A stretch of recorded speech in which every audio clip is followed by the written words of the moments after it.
magnificent and the funds come in, but the message is, of course, the key issue. And we can be very pleased that it's well received. Of course, we know that it's well received by young people, but there are a lot of other people now at all age groups and all diversity, all kinds of diversity, who are enthusiastic about the liberty message.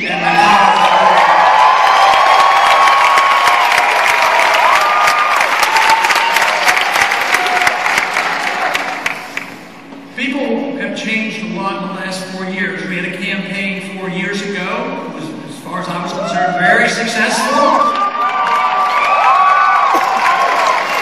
But something happened 4 years ago. Some of the things that we were talking about and warning about came about. There was a financial crisis. People know that there has an explanation for this, and they know that it has a lot to do with monetary policy and the mischief of the Federal Reserve System.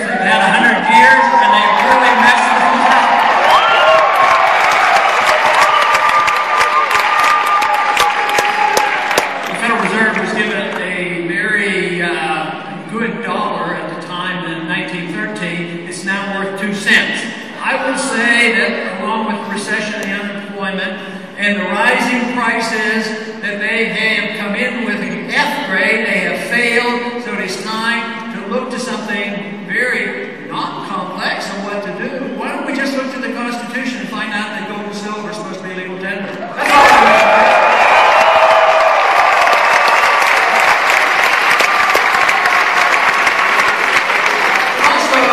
Also what happened in these last 4 years is the discovery that American people are worn out. They're worn out with the wars. And they've come around to our assessment that we're going to war too often, too carelessly. We should do it only with a declaration of war under constitutional grounds or signature.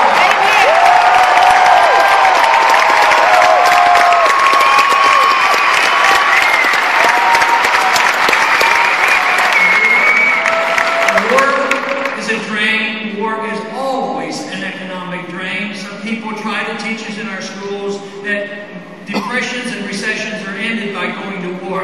That is nonsense. Always the cost of war is a depressant on the livelihoods of all Americans and all citizens. But the one thing is the American people now agree with us. 70% of the American people say, time to come home. Get home from Afghanistan.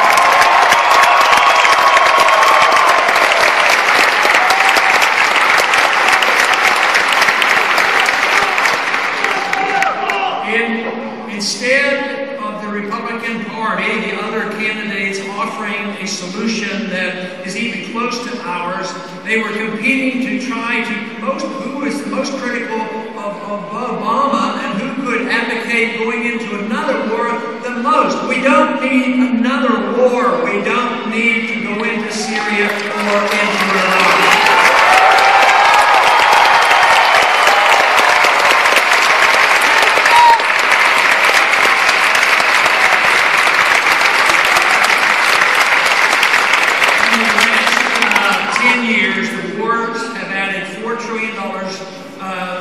Of debt.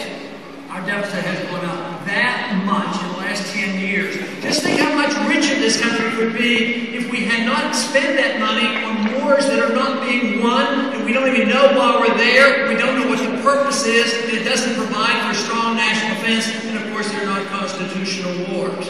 But what if we had not fought any unconstitutional war since World War II? Think how wealthy this country could have been. Right now, today, we are not wealthy. We're the biggest debtor in the nation. We have a middle class, which used to be the largest and the wealthy in the history of the world, is now shrinking and getting poorer, and it has a lot to do with the foreign policy. So we need a constitutional foreign policy designed for strong national defense, bringing our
that time, I had not thought out all the answers and questions about what foreign policy would be, but I did my very best. I went, I served, but it was only afterwards that it really dawned on me that policy is what really counts. To put our young men and women under the circumstances that we have done is so precarious. And just think of the sadness of what is happening today. The thousands being killed, the tens of thousands being wounded and injured, the hundreds of thousands now begging and pleading for help by our Veterans Administration, the post-traumatic stress syndrome, the brain injuries that are going on, the suicides that occurred, the financing of this is ongoing. This is why, when it comes to the issue of war, it's probably one of the most important things that a Congress and a President should weigh and be extremely careful not to get involved.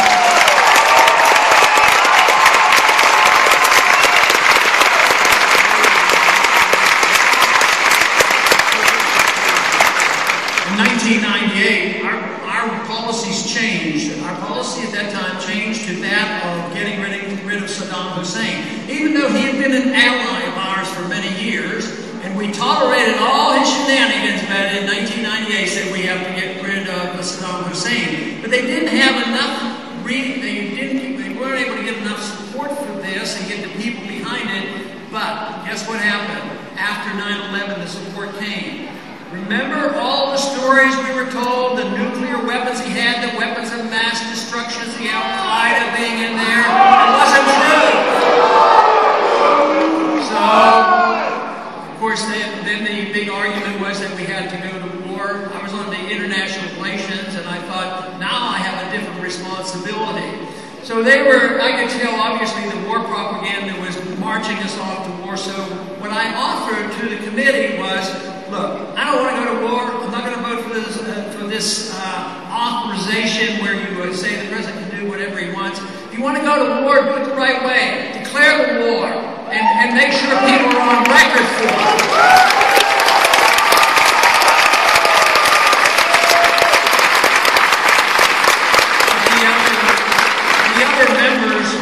Didn't want to have any part of it. They were very annoyed, and they were annoyed when I called for a vote for it, and of course nobody voted for it. But the chairman of the committee that time explained to me, he says, Congressman Paul, I know you know something about the Constitution, but let me tell you, that part about declaration of war, that is anachronistic. We don't have to follow that anymore. That tells you so much what the problem is all about in Washington, whether it's economic policy, monetary policy, foreign policy, the protection of your personal privacy and personal liberties. That is the reason we do not have enough people in Washington who understand and will take their oath of office seriously. So the answer should be, don't send anybody up there until you're convinced they know how to read and they know how to understand and that they tell you the truth and will obey the Constitution.